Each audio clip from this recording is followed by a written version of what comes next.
The jet engines roared as Elon Musk flew to Australia, unaware that his career was being destroyed at that exact moment. While the young CEO eagerly awaited his honeymoon, a secret meeting in a dark office was sealing his fate forever. Peter Thiel and a group of brilliant conspirators were drafting the legal documents that would remove Musk from his position before the plane even landed. This brutal betrayal was not just an ordinary corporate dispute, but the decisive moment that forged the greatest leaders of the technology sector. We investigated forgotten archives and personal diaries to reveal how this internal war created the most powerful and feared group in the world. They are known today as the PayPal Mafia and control massive companies such as Tesla, YouTube, LinkedIn, and the mysterious data organization Palantir.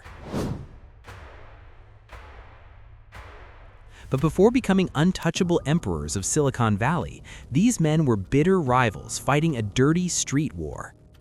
It all began in a small office in Palo Alto, where two groups of obsessed nerds worked 20 hours a day to destroy each other. On one side was Confinity, led by libertarian genius Peter Thiel and cryptography master Max Levchin, focused on Palm Pilot-based payments. On the other side was X.com, an ambitious online bank founded by a young and aggressive Elon Musk who wanted to dominate the financial world. The rivalry between the two startups was so intense that software engineers worked until collapsing just to launch features before the enemy. They burned millions of side-up bonuses to steal customers from one another, bleeding cash in a suicidal race to the bottom. The tech market was about to collapse in the dot-com bubble, and they knew financial death was an absolute mathematical certainty. In a rare moment of desperate clarity, Musk and Thiel agreed to an emergency merger to save both companies from total bankruptcy. But what should have been a happy marriage quickly turned into a toxic nightmare of culture clash and massive egos in direct conflict. The merger brought two deeply hostile tribes into the same building, creating a work environment that felt like a war zone. Employees loyal to Peter Thiel despised Musk's chaotic management, while Elon's team saw the other group as arrogant and slow. This pressure cooker created a unique corporate culture where friendship did not matter and only the best idea survived brutal debate. Reid Hoffman, who would later found LinkedIn, described the environment as a place where you had to defend your life in every meeting. There was no room for hurt feelings, as cold logic and data were the only weapons allowed within those suffocating walls. The central conflict revolved around the company's name, as Elon passionately insisted on the X.com brand, while everyone else preferred PayPal. Musk believed X.com sounded powerful and grand, but focus groups repeatedly said the name reminded them of questionable adult websites. Musk's stubbornness in ignoring market data began to seriously worry executives who watched investor money disappear rapidly. But the true breaking point which triggered the final conspiracy was a technical dispute over which operating system the platform should use. Musk demanded a complete rewrite of the codebase for Microsoft's platform, while Max Levchin's team defended the stability of the original Unix system. This technical dispute may seem irrelevant today, but at the time it was the spark that convinced Levchin Musk had to be removed immediately. Peter Thiel, who had stepped down as CEO after the merger, watched silently from the shadows as discontent grew among top lieutenants. They knew confronting Elon Musk directly in a boardroom was impossible, as his persuasion skills were simply too strong to overcome. The only way to take down the king was to wait for the exact moment he was physically vulnerable and far from his allies. The perfect opportunity arose when Elon finally gave in to his wife's pressure and agreed to take a short honeymoon to Australia. As soon as Musk's car left the parking lot for the airport, phones began ringing frantically among the coup conspirators. They called an emergency board meeting to present an ultimatum that would change the history of technology forever. The argument was simple and devastating. Either Elon Musk stepped down immediately or the entire technical team would resign the next morning. The board was terrified of losing the engineers who kept the system running and quickly gave in to the rebels' demands. While Elon flew over the Pacific Ocean without access to email or phone, he was no longer CEO of his own company. Upon landing and discovering the betrayal, Musk made a shocking decision that revealed his cold, pragmatic character in total humiliation. Instead of waging a public war that would destroy the company's value, he accepted the coup and assumed the role of strategic advisor.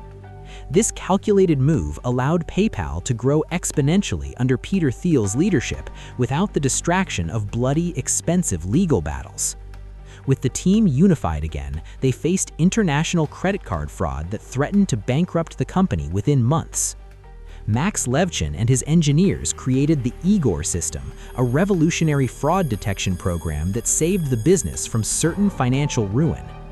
Russian criminals used advanced bots to steal money, forcing the team to innovate the visual verification systems we still use today. The internal culture became even more ruthless, where only raw data and logical arguments survived endless strategy meetings. They hired college friends who thought like them, rejecting candidates with traditional resumes or corporate experience they saw as slow and useless. The ultimate goal was not just to create a bank, but to change the global economy and free money from central government control.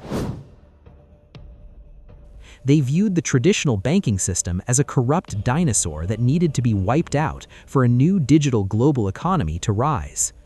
But success attracted the attention of eBay that made an aggressive acquisition offer none of them could refuse at that critical moment. The $1.5 billion sale turned that group of social misfits into instant millionaires with infinite capital to burn. However, the acquisition brought suffocating corporate bureaucracy they despised, killing the rapid innovation that defined their rebellious spirit. Frustrated by the new management's slowness, team members began quitting one by one to pursue riskier challenges. It was during this dispersion that the legend of the PayPal Mafia was truly born, as they did not retire to isolated tropical islands. They used their newfound wealth to fund each other's wildest ambitions, keeping the loyalty and investment network strong and active. Jawed Karim, Chad Hurley, and Steve Chen used the money to create a video platform now known worldwide as YouTube. Reid Hoffman founded LinkedIn, connecting professionals globally and becoming the most influential and connected investor in Silicon Valley. Jeremy Stoppelman used his share to found Yelp, forever changing how small businesses are reviewed online. Peter Thiel became Facebook's first outside investor, turning $500,000 into billions and cementing his global influence. Meanwhile, Thiel used his fortune to secretly fund lawsuits that destroyed media companies daring to expose his private life. And Elon Musk, the man expelled from his own company, took all his profits and bet everything on experimental space rockets. He nearly went bankrupt again building SpaceX and Tesla, proving his insane risk tolerance never diminished over time. The brutal lesson of the PayPal Mafia is that intense internal conflict does not destroy strong teams, it forges unbreakable diamonds. That toxic, competitive environment eliminated the weak and trained survivors to dominate entire industries without asking permission or apologizing. Today, it is impossible to browse the internet or drive an electric car without touching something built by one of these powerful men. They control political narratives, the future of energy, and even space exploration, operating as a decentralized network of raw power. But the real tragedy is that genuine friendship among them was sacrificed on the altar of financial success and ruthless ambition. Money and power demand a high price, and often the currency is loyalty and trust between old friends. If you want to understand how money truly moves the world in the shadows, you must study failures as much as public successes. Subscribe now to the Empire Dossier channel to uncover the dirty secrets billionaires pay fortunes to hide from ordinary people like you.